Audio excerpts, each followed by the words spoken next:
Hello guys, how are you? कैसे आप सब लोग? चलिए स्टार्ट करते हैं एक नया चैप्टर जिसका नाम क्या है, बिजनेस इन्वायरमेंट। अब देखिए चैप्टर का नाम क्या है, बिजनेस इन्वायरमेंट। इसमें हम क्या करने वाले हैं, पहले मैं आपको ये बता दूं कि इस चैप्टर में हम लोग बिजनेस के इन्वायरमेंट के बारे में पढ़ने वाले हैं। बिजनेस इन्वायरमेंट किस तरीके से जो बिजनेस में हम लोग अलग अलग डिफरेंट काइंड्स ऑफ डिसीजन लेते हैं, अलग अलग डिसीजंस लेते हैं, उन डिसीजन को किस तरीके से इन्फ्लुएंस करता है, किस तरीके से हमारा जो बिजनेस का इन्वायरमेंट है वो हमारे सक्सेस, ग्रोथ, फेलियर, इन सभी चीज़ों को इन्फ्लुएंस करता है। ठीक है जी। और क्यों हमारा जो बिजनेस इन्वायरमेंट है उसको एनालाइज करना बहुत ज़रूरी है, उसको स्कैन करना बहुत ज़रूरी है, और उसके लिए समय समय पर डिसीजन लेना बहुत ज़रूरी है। राइट। तो बिजनेस इन्वायरमेंट में जाने से पहले मैं अब एक चीज़ आपसे पहले शेयर करना चाहूँगा, डिस्कस करना चाहूँगा कि देखिए हम लोग एज ए ह्यूमन बीइंग, हम जो पहचाने जाते हैं, हमारी जो पहचान होती है हमारे इन्वायरमेंट से होती है। ठीक है जी। जैसे कि मान लीजिए एक छोटा बच्चा होता है, अब 2-3 साल तक की उम्र तक वो घर पे ही रहता है, तो उसकी जो सारी की सारी खाने पीने का तरीका, बोलता है 1 साल के बाद बोलना शुरू करता है। ठीक है। खाना पीना, रहना, सब कुछ जो है वो उसकी फैमिली को दर्शाता है। ठीक है जी। फिर उसके बाद धीरे धीरे उसके फ्रेंड्स, दोस्त बनते हैं। ठीक है। आगे स्कूल जाता है जहाँ पर एनवायरनमेंट में रहता है, तो वो धीरे धीरे उस तरीके से ढलता जाता है उसमें, और जो बातें हैं और जो हमारे में हमारे एनवायरनमेंट के अकॉर्डिंग उस बच्चे में अलग अलग चीज़ें ऐड होती रहती हैं, उसी हिसाब से वो बन जाता है। जैसा उसका कहते हैं ना, जैसी संगत वैसी रंगत। सुना है ना ये बात आपने? ठीक है ना। जैसी वो संगति में रहता है वैसी वो रंगत में ढल जाता है। ठीक है जी। तो मतलब क्या है, हमारा एज ए ह्यूमन बीइंग जो हमारा इन्वायरमेंट है हमारे पूरी जिंदगी को बहुत ज़्यादा इन्फ्लुएंस करता है। ठीक है। ऐसे ही जो बिजनेस का इन्वायरमेंट है, ऐसे ही जो बिजनेस का इन्वायरमेंट है, बिजनेस को बहुत बड़े स्तर तक इन्फ्लुएंस करता है, बहुत बड़े लेवल तक बिजनेस को इन्फ्लुएंस करता है। बिजनेस की सक्सेस के लिए, बिजनेस की ग्रोथ के लिए, फेलियर के लिए, हर चीज़ के लिए बिजनेस एनवायरनमेंट हमें आइडेंटिफाई करना, उसे एनालाइज करना, उसके समय समय पर डिसीजन लेना, एक्शन लेना। देखिए आपने ये तो तय कर दिया कि हम क्या करेंगे, बिजनेस एनवायरनमेंट को क्या करेंगे, एनालाइज करेंगे, स्कैन करेंगे। ठीक है। अब जब तक उसके लिए हम एक्शन नहीं ले लेते तब तक उसका एनालाइज करने का, सिचुएशन को स्कैन करने का फायदा कुछ हुआ ही नहीं, इंफॉर्मेशन इकट्ठी करने का कोई फायदा हुआ ही नहीं। ठीक है ना। तो मतलब क्या है, हमें बिजनेस एनवायरनमेंट को हम लोग किस लिए जानना चाहते हैं, बिजनेस एनवायरनमेंट को हम इसलिए जानना चाहते हैं, इसलिए आइडेंटिफाई करना चाहते हैं क्योंकि हम देखना चाहते हैं तो इन फ्यूचर में जो रिस्क वगैरह आने वाले हैं, एक्सपेक्टेड, प्रोस्पेक्टिव, जो हमें लगता है कि ये रिस्क बन सकते हैं, ये हमारे लिए अपॉर्चुनिटीज बन सकती हैं। ठीक है। ये चीज़ें हमारी बिजनेस को आगे जाके अच्छा बना सकती हैं, ये चीज़ें हमारे बिजनेस को रिस्क डाल सकती हैं। ठीक है। उन चीज़ों को हम लोग क्या करेंगे, इवेल्युएट करेंगे, एनालाइज करेंगे। ठीक है ना। तो इस चैप्टर में इसके रिलेटेड हम बिजनेस एनवायरनमेंट के रिलेटेड ही सभी चीज़ें पढ़ने वाले हैं, समझने वाले हैं कि किस तरीके से हमारा जो बिजनेस एनवायरनमेंट है कैसे एक बिजनेस ऑर्गेनाइजेशन को, बिजनेस एंटिटी को किस लेवल तक, किस स्तर तक इन्फ्लुएंस करता है। ठीक है जी। तो चलिए स्टार्ट करते हैं बिजनेस एनवायरनमेंट। ठीक है जी। सबसे पहले इंट्रोडक्शन।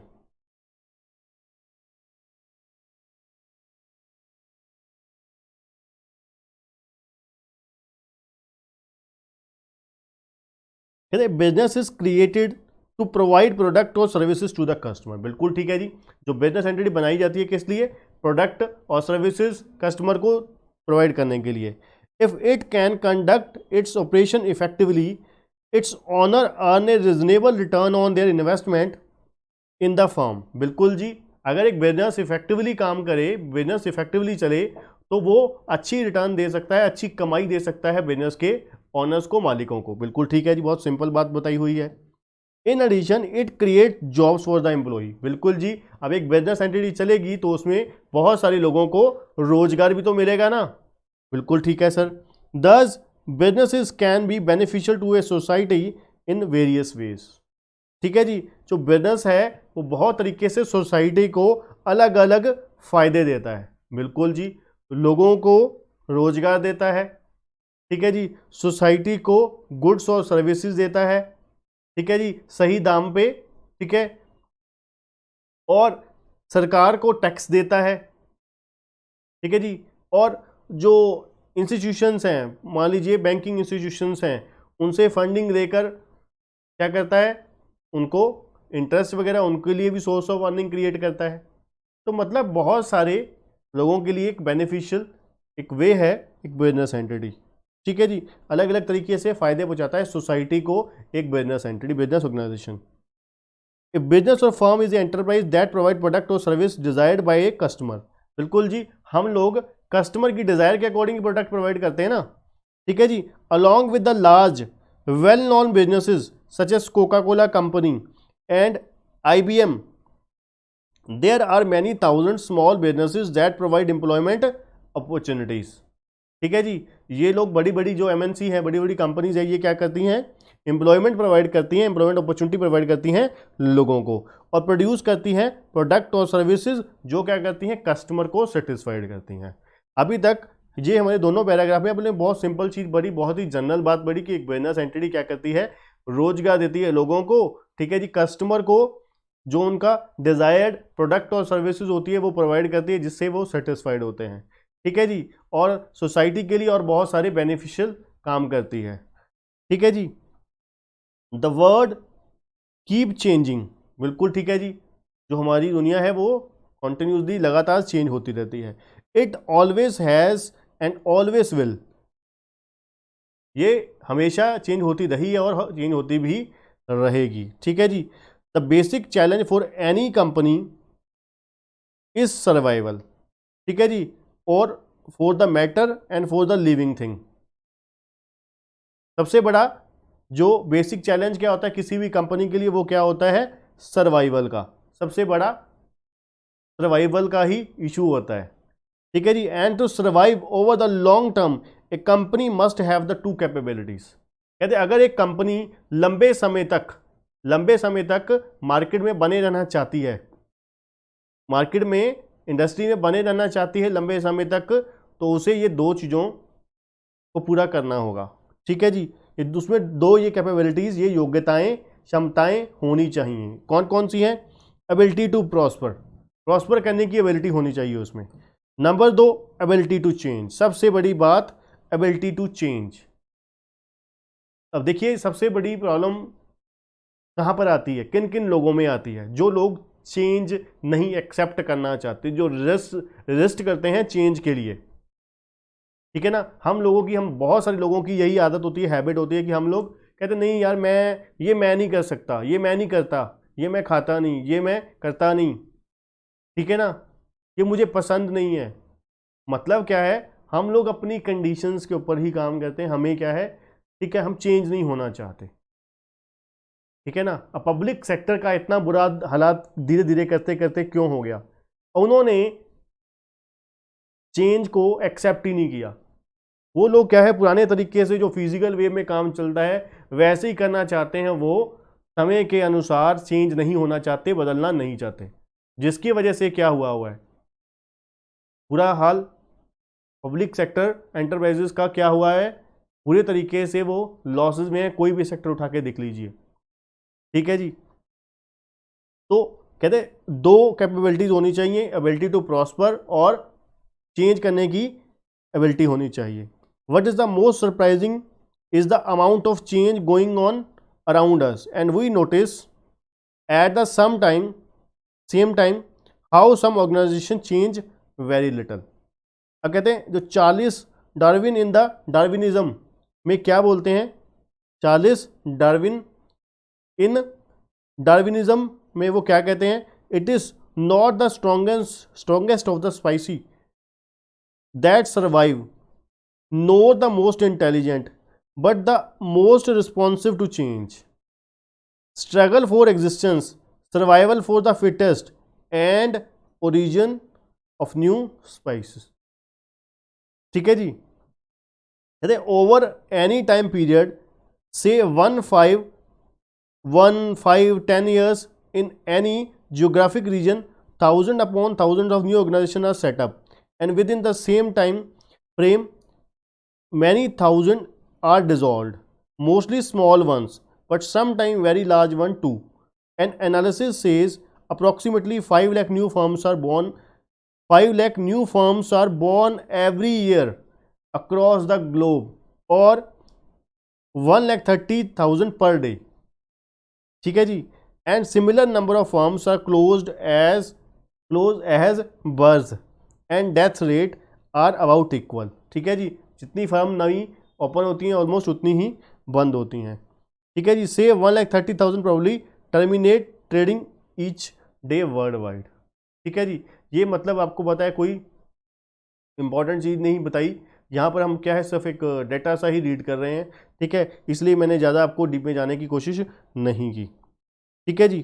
तो मैं इसको छोड़ते हुए आऊँगा बच्चों अब अपने मेन, ठीक है जी, मीनिंग ऑफ बिजनेस एनवायरनमेंट पे काम की बात करते हैं. ठीक है जी. इंट्रोडक्शन में हुआ. अब आते हैं सबसे इंपॉर्टेंट बात, meaning of business environment. Business environment क्या होता है? Business environment represent all external forces. कहते हैं बिजनेस एनवायरनमेंट क्या है? एक्सटर्नल फोर्सेस, फैक्टर्स और कंडीशंस. सभी एक्सटर्नल फोर्सेस, फैक्टर्स और कंडीशन जो क्या करती हैं, exert some degree of impact on the business decisions, strategies and action taken by the firm. क्या कहते हैं? बिजनेस एनवायरनमेंट क्या है? एक्सटर्नल फोर्सेस है, फैक्टर्स है और कंडीशंस हैं जो क्या करती है, कुछ इम्पैक्ट डालती हैं हमारे डिसीजन पर, हमारी कंपनी की बिजनेस एंटिटी की स्ट्रेटजी पर, हम जो एक्शन लेते हैं उसके ऊपर. ठीक है जी. बिजनेस एनवायरनमेंट क्या है? फैक्टर्स हैं, एक्सटर्नल फैक्टर्स हैं, एक्सटर्नल फोर्सेस हैं, फैक्टर्स हैं और क्या है, कंडीशंस हैं. कंडीशंस हैं जो क्या करती हैं, हमारी स्ट्रेटजी के ऊपर, कंपनी की पॉलिसी के ऊपर, कंपनी के डिसीजन के ऊपर, एक्शंस के ऊपर क्या डालती हैं, इन्फ्लुएंस करती हैं. ठीक है जी. जिनकी वजह से मतलब हमारी क्या है, कंपनी की जो स्ट्रेटजी है वो चेंज हो जाती है. इन्वायरमेंट चेंज होता है, कंपनी अपनी पॉलिसी बदल लेती है. ठीक है ना. जैसे मान लीजिए कोई कोल्ड ड्रिंक कंपनी है, तो वो उनकी जो विंटर सीजन के लिए स्ट्रेटजी चेंज हो जाती होगी. गवर्नमेंट ने कोई डिसीजन ले लिया, गवर्नमेंट ने कोई टैक्स के रिलेटेड मान लीजिए कोई डिसीजन लिया, जिससे क्या हुआ, इसके उनके प्रोडक्ट के प्राइसेस जो है वो इन्फ्लुएंस हो गए. उसकी वजह से अब वो क्या करेंगे, अपनी पॉलिसी में, स्ट्रेटजी में चेंज लेकर आएंगे. क्यों? क्योंकि क्या है, गवर्नमेंट ने जो डिसीजन लिए हैं वो क्या है, कंपनी के प्रोडक्ट के डिसीजन को इन्फ्लुएंस कर रहे हैं. ठीक है जी. जिस स्टेट में, जिस रीजन में कंपनी एसोसिएटेड है, वहाँ पर कोई चेंज आया है, स्ट्रक्चरल चेंजेस आई हैं. अब कंपनी क्या करेगी, अपनी पॉलिसी बदलेगी. ठीक है ना. अपने एक्शंस चेंज करेगी. ठीक है ना. तो कुल मिला के बिजनेस एनवायरनमेंट क्या है, एक्सटर्नल फोर्सेस हैं, फैक्टर्स हैं, एक्सटर्नल फोर्सेस हैं, फैक्टर्स हैं और कंडीशंस हैं जो क्या है, कंपनी की पॉलिसी को, कंपनी की स्ट्रेटजी को, कंपनी के एक्शंस, कंपनी के डिसीजन मेकिंग को क्या करती हैं, इन्फ्लुएंस करती है. ठीक है जी. The success of a business is generally dependent on the business environment. बिल्कुल जी. चाहे वो सक्सेस है चाहे वो फेलियर है, वो टोटली डिपेंड करती है इन्वायरमेंट, बिजनेस एनवायरनमेंट के ऊपर. Successful business has to identify.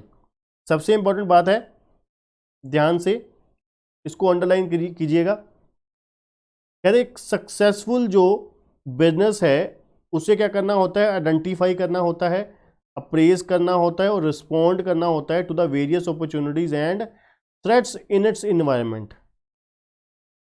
क्या है जी?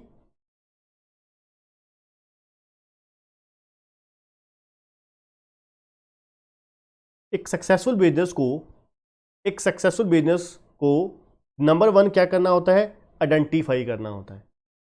नंबर 2 अप्रेज करना होता है। नंबर 3 रिस्पॉन्ड करना होता है वेरियस अपॉर्चुनिटीज और थ्रेट्स टू इट्स एनवायरनमेंट। अब मैं आपको बड़े ही आसान शब्दों में समझाता हूँ कि देखिए, अब हम एक बिजनेस एंटिटी, मान लीजिए हम हैं, ठीक है जी। अब धीरे पहले हम क्या करते थे, online face to face classes देते थे, ठीक है, just like other coaching institutes, ठीक है। कुछ साल पहले सिर्फ और सिर्फ फेस टू फेस क्लासेस देते थे, ठीक है। फिर हमने देखा कि जो इंटरेस्ट है बच्चों का, जो रुझान है वो ऑनलाइन क्लासेस की तरफ धीरे धीरे, जब से जियो का अपना नेटवर्क, जियो की कंपनी आई, ठीक है, टेलीकॉम सेक्टर में, तब से जो डिजिटलाइजेशन का जो जमाना है बहुत तेजी से चेंज हुआ। इंडिया में जो लोग इंटरनेट बहुत तेजी से यूज करने लगे, ठीक है जी, जिसकी वजह से क्या हुआ, जो कोचिंग से इंडस्ट्री में भी एक बहुत बड़ा बदलाव आया, ठीक है जी।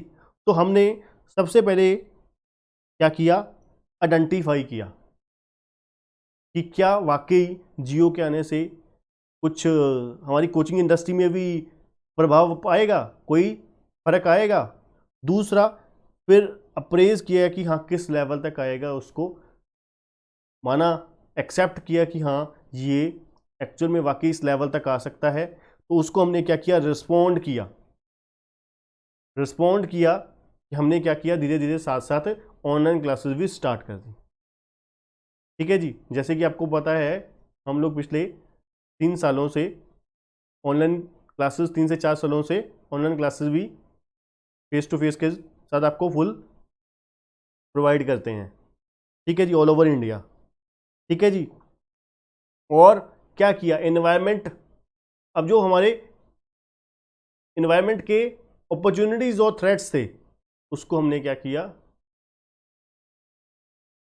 जवाब दिया, हमने उसको अडेप्ट किया, ठीक है जी। तो मतलब क्या है, कुल मिला के आपको समरी करके बताता हूं, समराइज करके, कि सक्सेसफुल बिजनेस, अगर एक आप सक्सेसफुल बिजनेसमैन बनना चाहते हो तो आपको क्या करना होगा, नंबर 1 आइडेंटिफाई करना होगा, नंबर 2 अप्रेज करना होगा, नंबर 3 रिस्पॉन्स करना होगा। आइडेंटिफाई करना होगा, अप्रेज करना होगा, रिस्पॉन्ड करना होगा, इसको various opportunities and threats.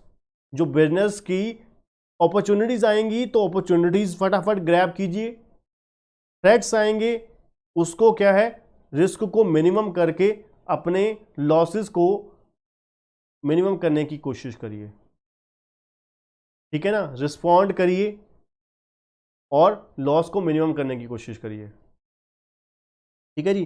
To be successful the business has to not only recognise different elements of its own environment, but also respect or adapt and manage and influence them। बहुत अच्छी बात लिखी हुई है, ध्यान से देखिए। सक्सेसफुल होने के लिए बिजनेस, कहते हैं, business has to not only recognise different elements of its own environment. कहते हैं हमें सिर्फ अपने एनवायरमेंट को ही एलिमेंट ऑफ ओन एनवायरमेंट को ही रिकॉग्नाइज नहीं करना, बट ऑल्सो रिस्पेक्ट और अडेप्ट करना है और मैनेज करना है और एंड इन्फ्लुएंस देम, ठीक है ना। बट ऑल्सो रिस्पेक्ट करनी है, खाली हमें क्या करना है, इन्वायरमेंट को सिर्फ रिकॉग्नाइज नहीं करना। अगर आप सिर्फ ये देख के बैठ जाओ, ये सोच के बैठ जाओ कि हाँ मेरे एग्जाम में यार ये मेरी कमियां हैं। अब कई बच्चे क्या होते हैं, ये चीज़ को रोते रहेंगे कि मेरी हैंडराइटिंग अच्छी नहीं है, मेरी इंग्लिश अच्छी नहीं है, मेरी थ्योरी अच्छी नहीं है। तो क्या उसको रोते ही बैठोगे, उसके ऊपर कुछ काम करेंगे ना, उसको रिस्पॉन्ड करेंगे, हम उसको क्या करेंगे, एक्सेप्ट करेंगे कि हाँ भाई मेरी हैंडराइटिंग अच्छी नहीं है, मुझे क्या करना है, उसके ऊपर काम करना है, उसके ऊपर काम करके मुझे अपना रिजल्ट बेटर लेकर आना है। थ्योरी मेरी अच्छी नहीं है, थ्योरी को इम्प्रूव करके मुझे किसी भी तरीके से क्या करना है, रिजल्ट को क्लियर करना है, मुझे पेपर एग्जाम क्लियर करने हैं, पास होना है। ठीक है ना। तो मतलब क्या है, हम सिर्फ अपनी जो बिजनेस एनवायरनमेंट है उसको रिकॉग्नाइज नहीं करेंगे, सिर्फ और सिर्फ बिजनेस एनवायरनमेंट को सिर्फ और सिर्फ रिकॉग्नाइज नहीं करेंगे, उसके साथ साथ हम क्या करेंगे, अडेप्ट भी करेंगे, उसकी इज्जत करेंगे, रिस्पेक्ट करेंगे। रिस्पेक्ट देने से मतलब क्या है, हम एक्सेप्ट करेंगे, मानेंगे कि हाँ ये बदलाव जो जो चीज़ें हैं ये मेरे बिजनेस को इन्फ्लुएंस कर सकती हैं, मेरे बिजनेस को प्रभावित कर सकती हैं, खराब कर सकती हैं। ठीक है, तो उसको मैं क्या करूँगा, मैनेज करने की कोशिश करूँगा और हैंडल करने की कोशिश करूँगा। ठीक है जी। The business must continuously monitor and adapt itself to the environment if it is to survive and prosper। ठीक है ना। हम लोग बिजनेस एंटिटी क्या करेगी, लगातार मॉनिटर करेगी कि किस तरीके से ये जो एनवायरनमेंट है, ये जो चीज़ें हैं हमारे बिजनेस को इन्फ्लुएंस करेगी, हमारी डिसीजन मेकिंग को प्रभावित करेंगे। ठीक है जी। तो कुल मिला के ओवरऑल बिजनेस एनवायरनमेंट क्या है, बिजनेस एनवायरनमेंट क्या है, सभी एक्सटर्नल फोर्सेस, फैक्टर्स और कंडीशंस, सभी एक्सटर्नल फोर्सेस, फैक्टर्स और कंडीशन जो क्या है हमारे कंपनी के बिजनेस के डिसीजंस को, हमारे स्ट्रेटजीज को, हमारे एक्शंस को क्या करती है, इन्फ्लुएंस करती है। ठीक है जी। और हमें क्या करना है, रिस्पॉन्स करना है, सिर्फ और सिर्फ हमें एनालाइज नहीं करना, सिर्फ और सिर्फ हमें क्या है, बिजनेस एनवायरनमेंट को एनालाइज नहीं करना, उसके साथ हमें क्या करना है, उसको मैनेज करना है, उसको क्या करना है, रिएक्ट करना है। ठीक है ना। उसको कि कैसे मैनेज किया जाए, कैसे हैंडल किया जाए, कैसे रिस्क को कम किया जाए, कैसे अपॉर्चुनिटी को ग्रैब किया जाए। नेक्स्ट है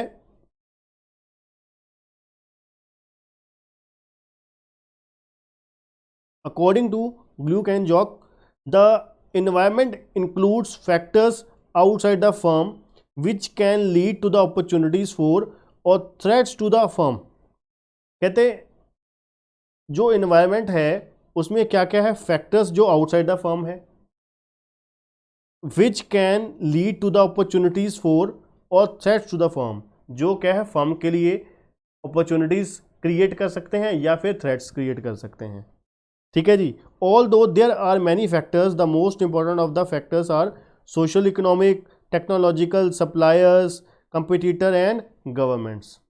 ठीक है जी। ये वो फैक्टर्स हैं जो क्या है एक फर्म के लिए अपॉर्चुनिटीज और थ्रेट्स क्रिएट करते हैं। ठीक है जी। कहते हैं मॉडर्न ऑथर क्या कहते हैं,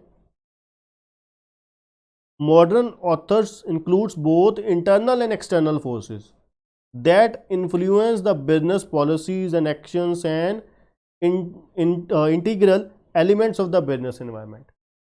मॉडर्न ऑथर्स क्या कहते हैं कि भाई बिजनेस एनवायरनमेंट में खाली एक्सटर्नल फोर्सेस नहीं होते, इंटरनल फोर्सेस भी होते हैं। इंटरनल सिर्फ एक्सटर्नल फोर्सेस नहीं होते, इंटरनल फोर्सेस भी होते हैं। मतलब जो within the business organisation factors हैं वो भी बिजनेस की सक्सेस को इन्फ्लुएंस करते हैं, उससे भी हमारा जो बिजनेस एंटिटी का सक्सेस है वो मैटर करता है। ठीक है जी। अब देखिए इसकी बड़ी सिंपल सी एग्जांपल है, जैसे कि आप लोग तो चलो फाउंडेशन में हो, इंटरमीडिएट और फाइनल वाले बच्चे सिर्फ और सिर्फ इंस्टीट्यूट को कोसते रह जाते हैं। इंस्टीट्यूट पेपर सही नहीं चेक करती, इंस्टीट्यूट ने धक्का किया, फेल कर दिया, इसलिए कर दिया। ठीक है, वो सिर्फ और सिर्फ यही कारण बनाते रहते हैं। अब देखिए अपने में भी तो कमी हो सकती है, मैं ये नहीं देख रहा कि मेरे में कमियां क्या है, मेरे में कमियां कहाँ पर है, कहाँ पे मेरी कमी रह जाती है। तो मुझे ये दिखना होता है कि मुझे पहले मेरे में क्या कमी है। ठीक है ना। तो वो क्या है, इंटरनल फोर्सेस हैं, मुझे अपने इंटरनल फोर्सेस के ऊपर भी तो एनालाइज करने की ज़रूरत है, उसमें कुछ इंप्रूवमेंट करने की ज़रूरत हो सकती है। ठीक है जी। दैट आर इंटरनल फोर्सेस, जो क्या है हमारे business with in the business entity जो फोर्सेस हैं वो जो इन्फ्लुएंस करते हैं हमारी बिजनेस ऑर्गेनाइजेशन को, हमारी सक्सेस को, हमारे आगे बिजनेस एंटिटी के बढ़ने को, ठीक है जी, तरक्की को, ग्रोथ को, ठीक है जी। कैरेक्टरिस्टिक्स ऑफ बिजनेस एनवायरनमेंट, बड़ा ही आसान, बड़ा ही मजेदार क्वेश्चन है। कहते हैं business environment exhibits many characteristics. कहते हैं जो बिजनेस एनवायरनमेंट है बहुत सारे कैरेक्टरिस्टिक्स शो करता है, उसमें से कुछ सिंपल और आसान बढ़िया बढ़िया कैरेक्टरिस्टिक्स ये हैं, ठीक है जी। पहला क्या है, बिजनेस एनवायरनमेंट क्या होता है, कॉम्प्लेक्स होता है। बिल्कुल जी, बड़ा कॉम्प्लेक्स है, बहुत मुश्किल है जी। Environment consists of a number of factors, events, conditions, and influences arising from the different sources. It is difficult to comprehend at the once the factors constituting a given environment. All in all, environment is complex, that is somewhat easier to understand in parts but difficult to grasp in totality. मतलब कुल मिला के overall बात यह है कि जो business environment है बड़ा ही कॉम्प्लेक्स है, बड़ा ही डिफिकल्ट है अंडरस्टैंड करना। ओवरऑल उससे टोटलिटी में अंडरस्टैंड करना बड़ा मुश्किल है, ठीक है जी।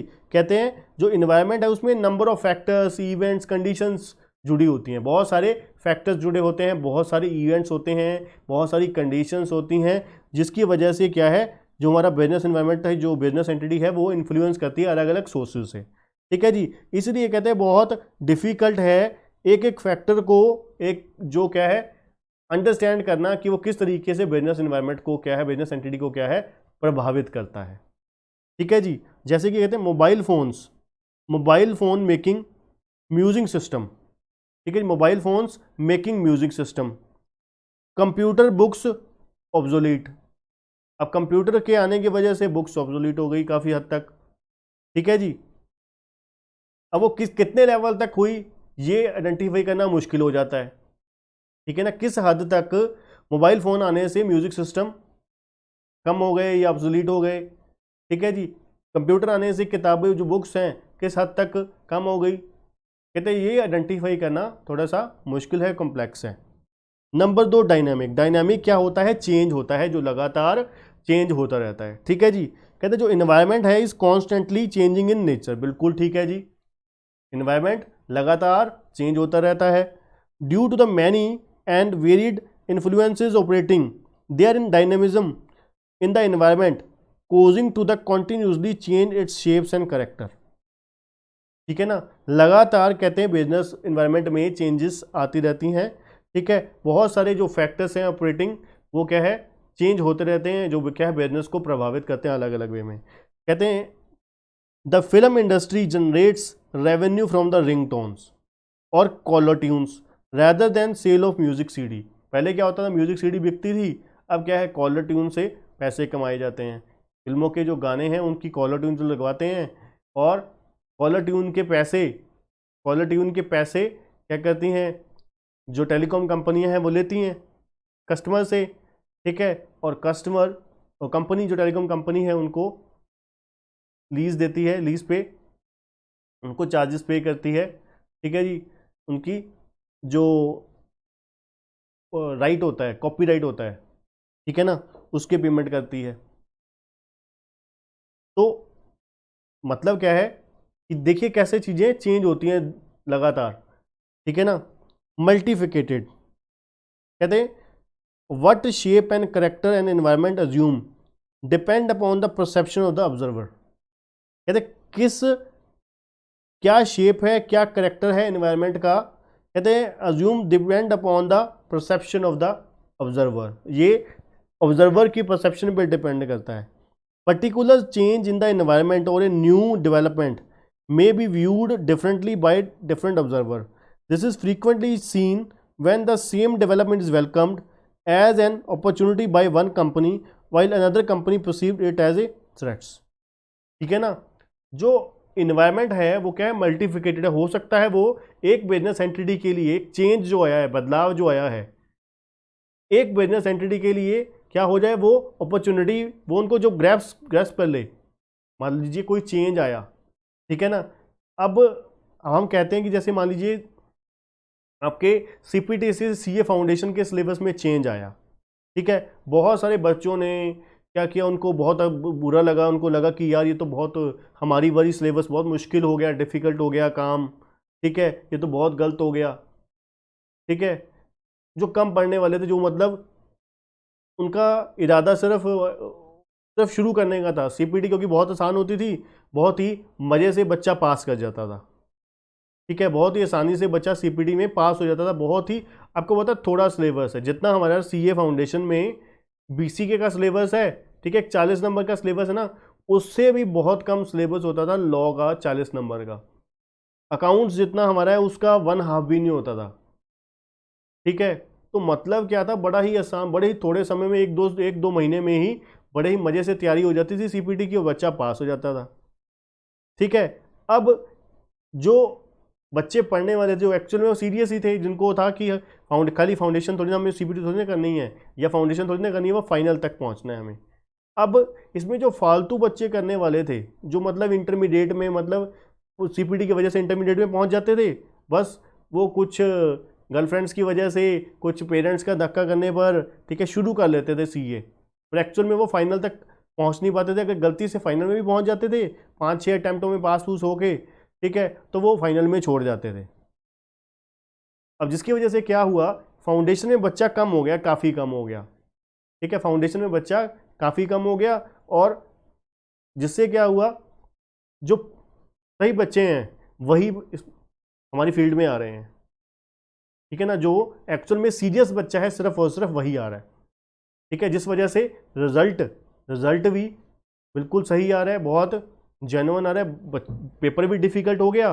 ठीक है, सिलेबस भी बहुत बढ़ गया, जिससे जेन्युइन बच्चा आ रहा है। मतलब जिन्होंने पढ़ने वाले थे उन्होंने अपॉर्चुनिटी के तौर पे लिया, और जो नहीं पढ़ने वाले थे उन्होंने थ्रेट के तौर पे लिया।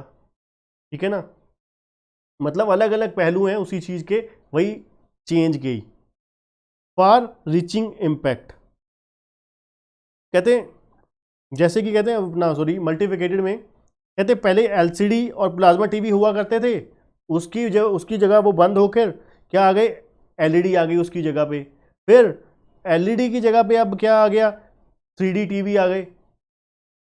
ठीक है ना, तो क्योंकि उन्होंने, कंपनी ने एक्सेप्ट किया कि चेंज लाते गए। ठीक है, लोगों का, क्योंकि कोई भी चीज़ होती है लंबे समय तक इंटरेस्ट नहीं सेम चीज़ में बना रहता मार्केट में, जब तक नई नई, जैसे अपने मोबाइल कंपनीज को देखा, वो उन्होंने, पता है कि हमारी जो जनरेशन है आज की, इंडिया में यूथ बहुत ज़्यादा है।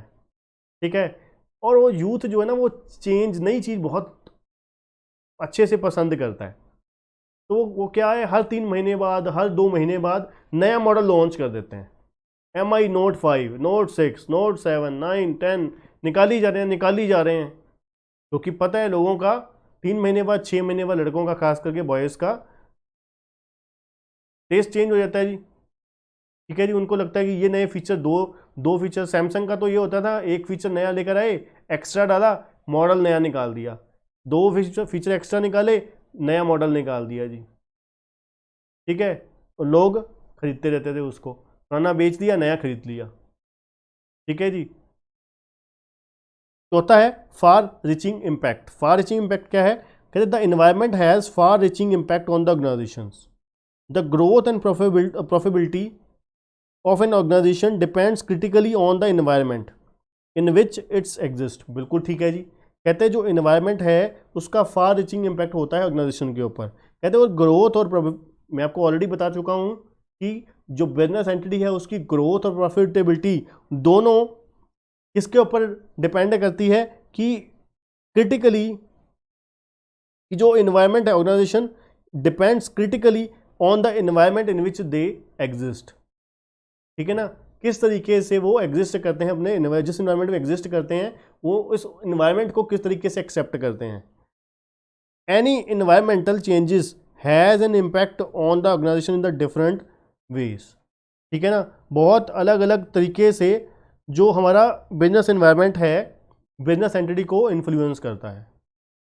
ठीक है जी, जैसे कि कहते हैं एग्जांपल क्या है, an organisation like Aditya Birla group has moved from textile to cement. उन्होंने क्या किया, टेक्सटाइल्स इंडस्ट्री से मूव कर दिया सीमेंट इंडस्ट्री, और cement to retail and to financial services as well as telecom due to the changes circumstances. ठीक है ना, उन्होंने अब तो, ठीक है, आदित्य बिरला ग्रुप ने ऐसे ऐसे उन्होंने चेंज किया समय की समय को देखते हुए, समय को पढ़ते हुए। ठीक है जी, ये हमारे कुछ कैरेक्टरिस्टिक्स थे बिजनेस इन्वायरमेंट के। क्या है, कॉम्प्लेक्स है, ठीक है, डायनामिक है, मल्टीफिकेटेड है, फार रीचिंग इम्पैक्ट है इसका हमारे बिजनेस ऑर्गेनाइजेशन पे। ठीक है जी, चलिए अब आते हैं एक और इंटरेस्टिंग क्वेश्चन के ऊपर। इंपॉर्टेंस क्या है हमारे बिजनेस इन्वायरमेंट की? इंपॉर्टेंस क्या है बिजनेस इन्वायरमेंट की? कहते हैं there is a close and continuous interaction between the business and environment. बिल्कुल सही बात। कहते हैं क्लोज और कंटिन्यूस इंटरेक्शन होता है, बड़ा ही क्लोज और लगातार इंटरेक्शन होता है बिजनेस और एनवायरनमेंट के बीच में, क्योंकि हम लोग काम ही बिजनेस एनवायरनमेंट में करते हैं। ठीक है ना, बिजनेस एनवायरनमेंट में करते हैं, इसलिए कहते हैं there is this interaction helps in strengthening the business firm and using its resources more effectively. क्या कहते हैं जी? कहते हैं इसीलिए ये जो इंटरेक्शन है, ये जो इंटरेक्शन है किसके बीच का इंटरेक्शन?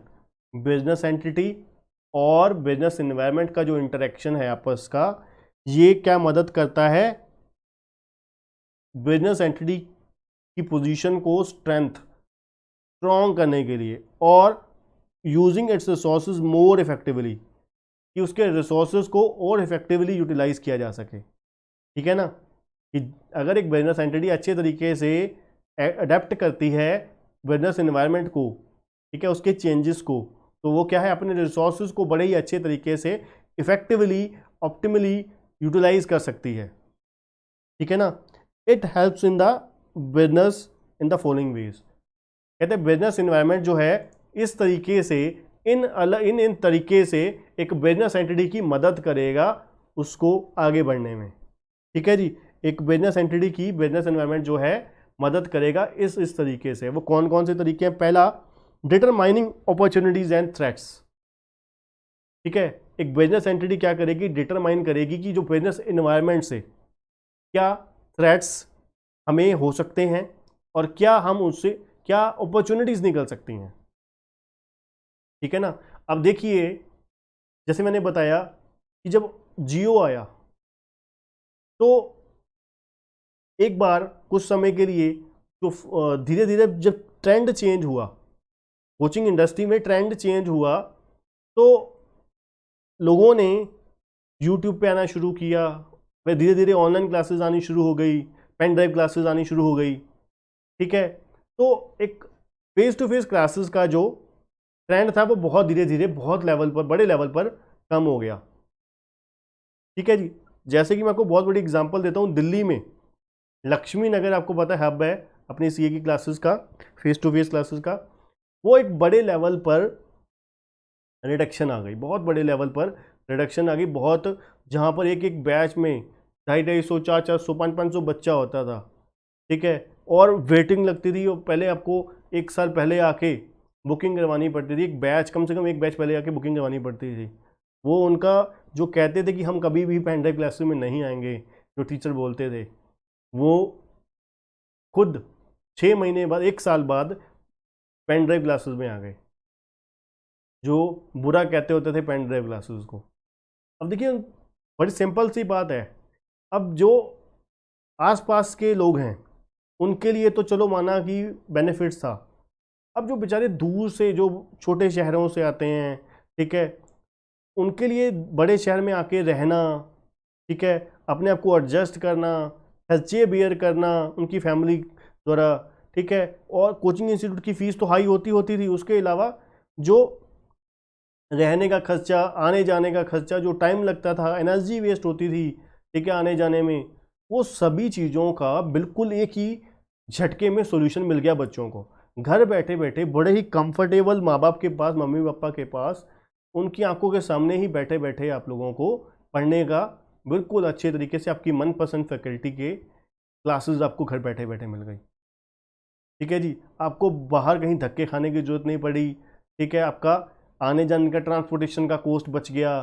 ठीक है, आपकी वहाँ पर दूसरे शहर में रहने की कॉस्ट बच गई, तो बहुत सारे फ़ायदे बच्चे को मिले। ठीक है, तो वहाँ पर जो कोचिंग इंस्टीट्यूट्स ने, हमारे जैसे कोचिंग इंस्टीट्यूट ने, जिन्होंने ये जो एनवायरनमेंट चेंज हो रहा था उसको अडेप्ट कर लिया, उनके लिए तो ये अपॉर्चुनिटी बन गया, ये जो चेंज था, एनवायरनमेंट में चेंज था, वो उनके लिए क्या बन गया, अपॉर्चुनिटी बन गया।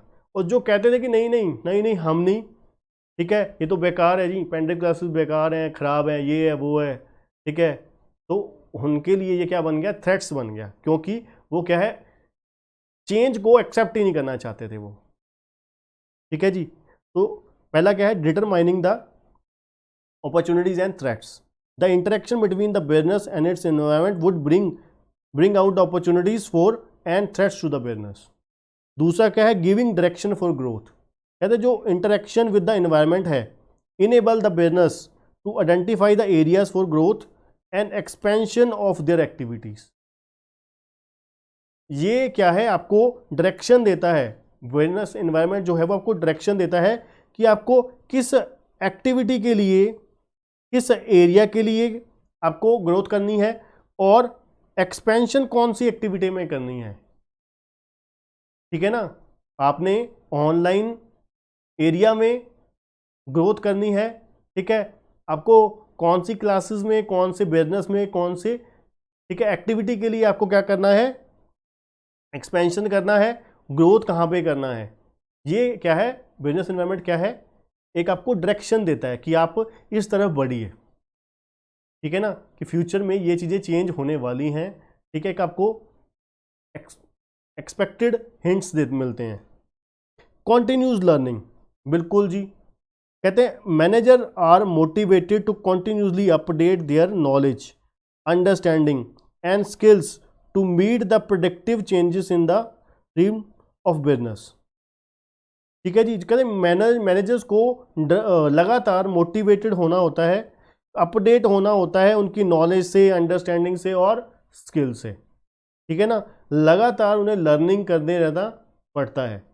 ठीक है ना, कि इन्वायरमेंट किस तरीके से चेंज करे, किस तरीके से काम करे। इमेज बिल्डिंग, कहते हैं जो environmental understanding helps the business organization in improving their image by showing their sensitivity to the environment in which they operate। बिल्कुल जी। अब देखिए, अब एक बिजनेस एंटिटी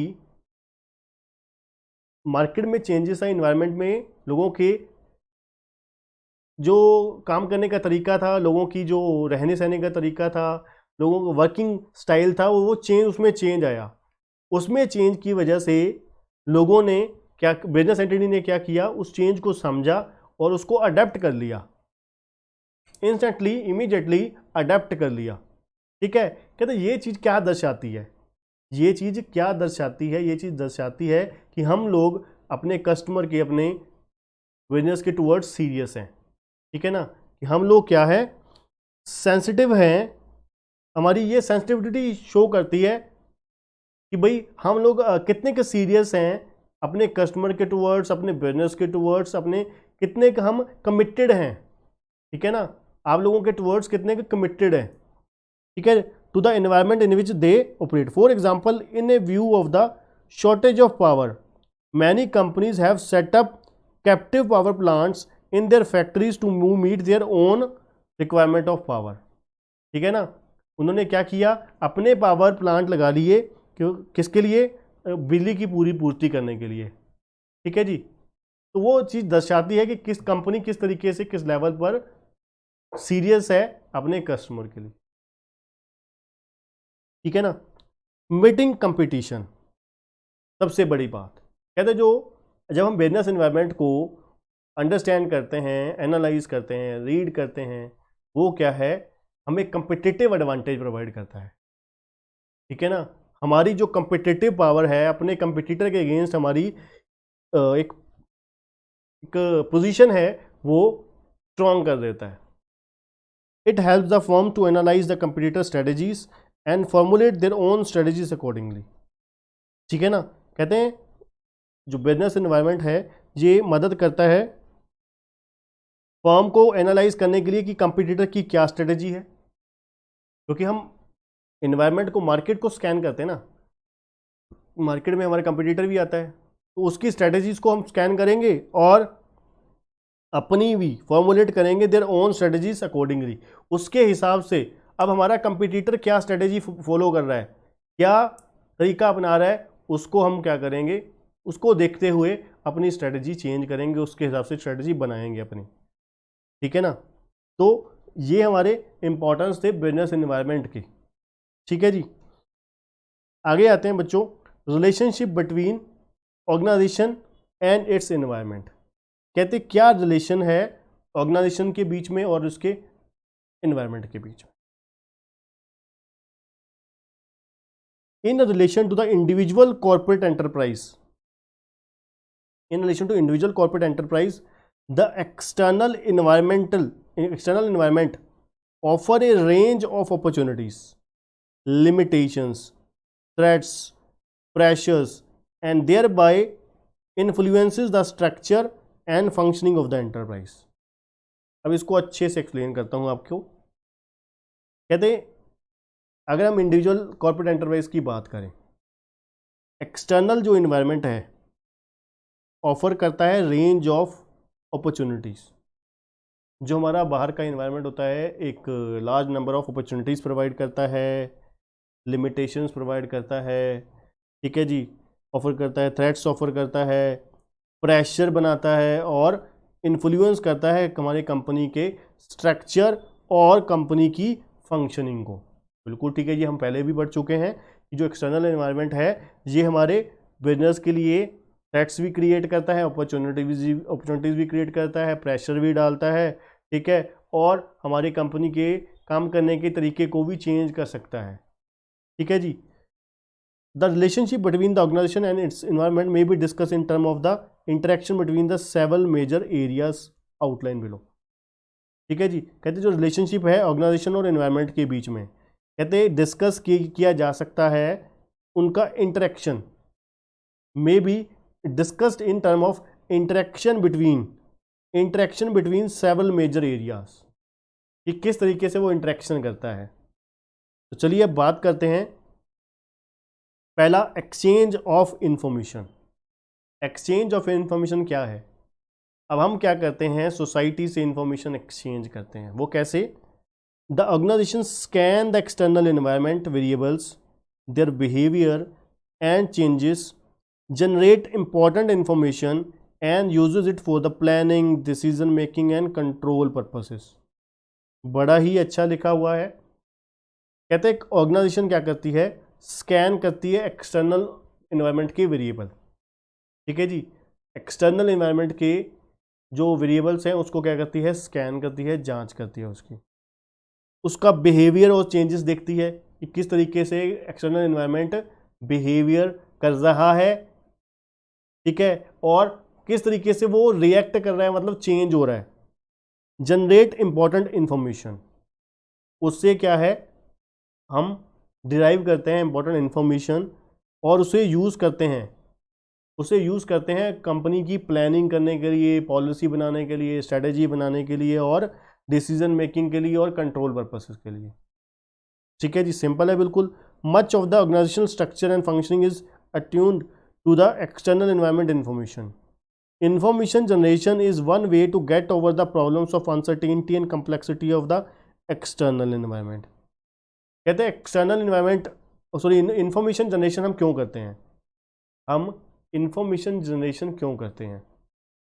इंफॉर्मेशन जनरेशन हम किस लिए करते हैं? To get over the problem of uncertainty, कि हम किस तरीके से जो प्रॉब्लम की अनसर्टेनिटी है और कम्प्लेक्सिटी है एक्सटर्नल एनवायरनमेंट की, अनसर्टेनिटी है और कम्प्लेक्सिटी है एनवायरनमेंट की, उससे कैसे हम निजात पा सकें, कैसे हम क्या कर सकें, उसकी मुश्किलों से हल पा सकें, ठीक है जी। Information is to be gathered on economic activity and market conditions, technological development, social and demographic factors, political government policy and postures, the activity of the other organisations and so on, ठीक है जी।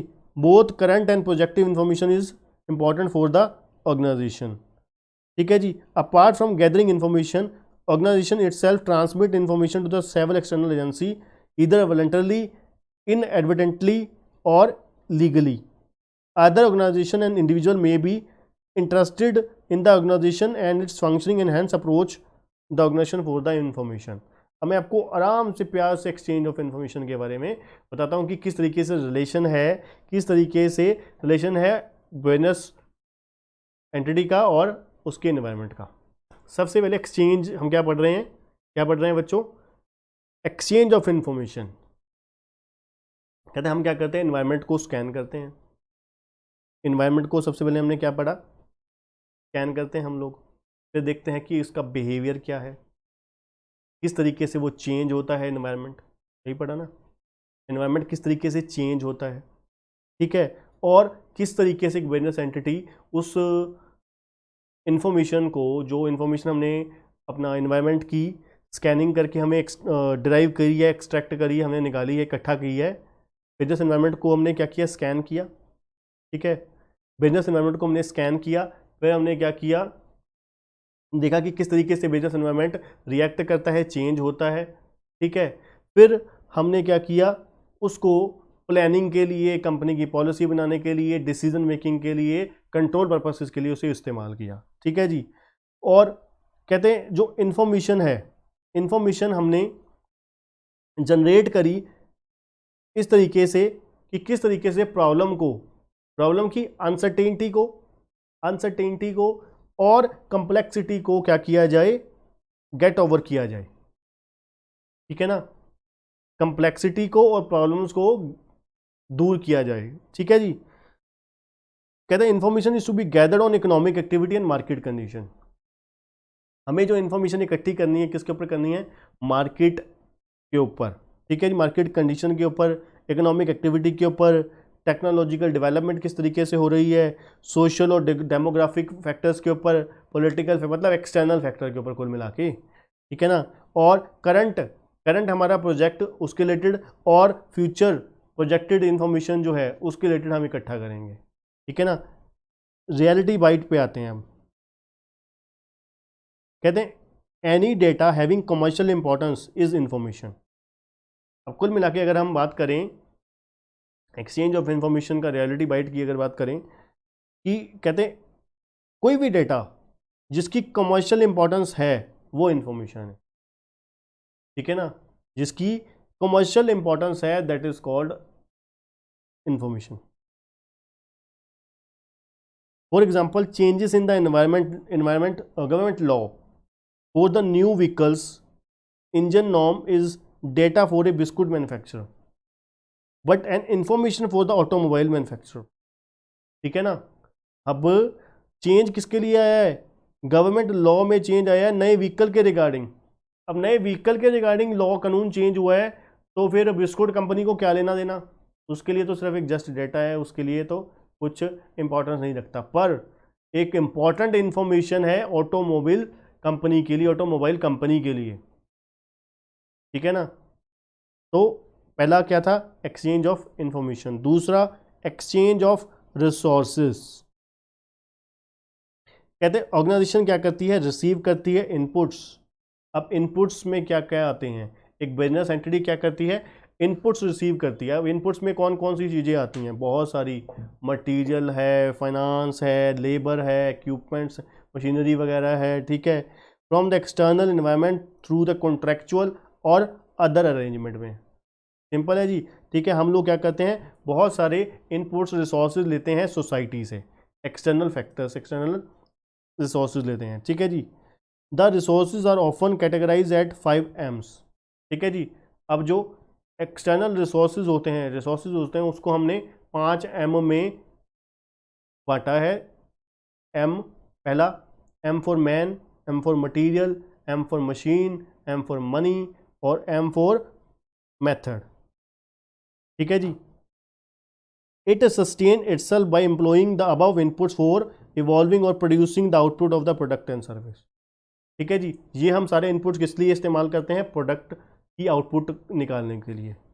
Organisation interacts with the factors market for the purpose of getting its input. कहते हैं organisation क्या करता है, interact करता है factors market के ऑफ getting its inputs. It compete sometime and elaborate sometime with other organisation in the process of ensuring a consistent supply of inputs, ठीक है ना। हम ऑर्गेनाइजेशन जो है इंटरेक्ट करते हैं मार्केट के फैक्टर्स के साथ, किस लिए, कि भाई हमें जो सप्लाई है वो कॉन्टीन्यूस सप्लाई हो, वो एक कंसिस्टेंट सप्लाई प्रोवाइड हो इनपुट्स की। Organisation is depend on the external environment for the disposal of output to the product and service to the wide range of clientage. अब देखिए हम लोग क्या करते हैं, सोसाइटी से इन्फो इनपुट्स लेते हैं और उनको आउटपुट देते हैं, ठीक है ना। कहते हैं organisation is dependent on the external environment. अब हम एक्सटर्नल एनवायरनमेंट के ऊपर डिपेंडेंट है, किसके लिए, इनपुट के लिए भी और आउटपुट के लिए भी। आउटपुट भी तो किसको बेचनी है, हमने सोसाइटी को ही बेचनी है ना, देनी है। This is also interaction process, इसी को क्या बोलते हैं, इंटरेक्शन प्रोसेस बोलते हैं। perceiving the needs of the external environment and catering to them, satisfying the expectation and demands of the clientele groups।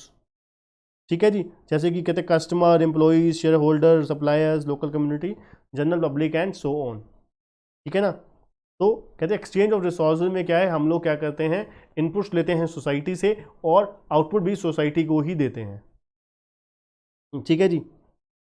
Exchange of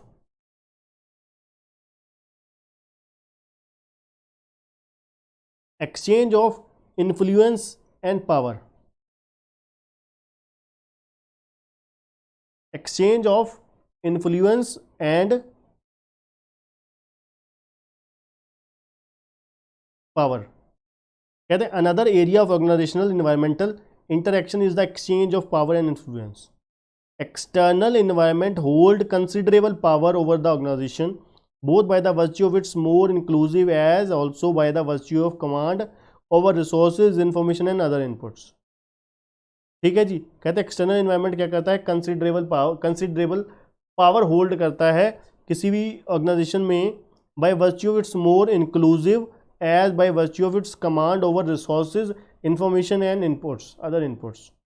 कहते हैं it offers a range of opportunities, it offers a range of opportunities, incentives and rewards on the one hand, and एक तरफ वो क्या है, अलग अलग बहुत सारे incentives, rewards और benefits, ठीक है, अपॉर्चुनिटीज़ देती है। दूसरी तरफ क्या है, कुछ कंस्ट्रेंट्स भी हैं इसके, जैसे कि थ्रेट्स हैं, रिस्ट्रिक्शन है, ठीक है जी।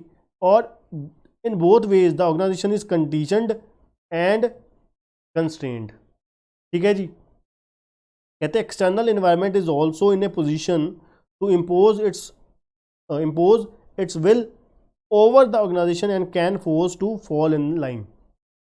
Sometimes organizations are also in the position to wield considerable power and influence over the sum of the element of the external environment by the virtue of command over the resources and information। बहुत ही simple तरीके में आपको बताता हूँ, एक reality bite पढ़ लेते हैं, फिर उसके बाद आपको एक समरी देता हूँ, ठीक है। रियलिटी बाइट क्या है, कहते हैं FMCG कंपनी पतंजलि जो है, ठीक है जी, एंडोर्स बाय किसके है, बाबा रामदेव है, is now a big player in the industry, बिल्कुल ठीक है जी, and giving a tough competition to the well establish FMCG players, ठीक है जी, HUL को, गोदरेज को, डाबर को, P&G को और बहुत सारी कंपनी जो है FMCG को, उनको बहुत तगड़ा कंपटीशन दे रही है, बिल्कुल आपको भी पता ही है जी। Now people prefer ayurvedic product over the chemical product, बिल्कुल जी, हम लोग आयुर्वेदिक प्रोडक्ट को ज़्यादा प्रेफर करते हैं as compare to the chemical, ठीक है जी। Patanjali success has taken it to a position where it can influence the market surely, ठीक है जी। कहते पतंजलि क्या करती है, गैदर करती है इंफॉर्मेशन मार्केट से। अब पतंजलि क्या करती है, इंफॉर्मेशन गैदर करती है मार्केट से, कंपिटिटर से, about the public preferences and demands. उसको पता लग जाता है कि किस कंपनी के प्रोडक्ट की कौन से की कितनी कितनी डिमांड है। फिर वो देखती है कि यहाँ पर जो कस्टमर है, एक होता है ना कस्टमर की अपना पक्का कस्टमर होता है, जैसे कि आप पॉलिटिक्स में लगा लीजिए, एक होता है कट्टर भक्त टाइप कि भाई देनी है तो हम तो भाई पैदाइशी कांग्रेसी हैं, एक बोलते हैं, ठीक है जी। एक होते हैं जी हम जी है ही पैदाइशी जी, कमल को देने वाले हैं जी। एक होते हैं जी हमारे जैसे, सच्चाई बताएं भाई, जो हमें पार्टी अच्छी लगेगी हम कैंडिडेट को देखकर वोट करते हैं, ठीक है ना।